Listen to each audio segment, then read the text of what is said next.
This is the Lone Crater YouTube. We hope this video helps.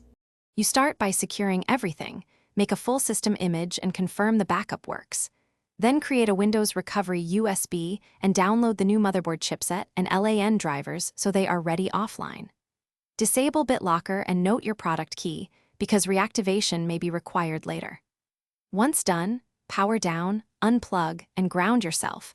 Remove the old motherboard only after labeling cables and photos for reassembly. This gets you into the repair window quickly and safely. You install the new board, CPU, and RAM, then reconnect cables exactly as labeled. Power on and enter BIOS, set SATA mode and UEFI versus legacy to match the old system, and confirm boot order. If Windows fails to boot, use the recovery USB and run startup repair. If that stalls, boot to safe mode so Windows loads minimal drivers. Once booted, install the chipset and storage drivers you downloaded earlier, because proper drivers let devices initialize and prevent blue screens.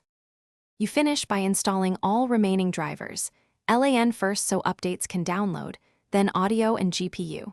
Run Windows Update and firmware updates, reboot between installs. Make sure Windows is activated, enter your product key if prompted. Check Device Manager for any unknown devices and resolve them with vendor drivers. If you still get errors, perform a Windows repair install from the recovery USB rather than a full reset. Key troubleshooting tip: restore your verified system image.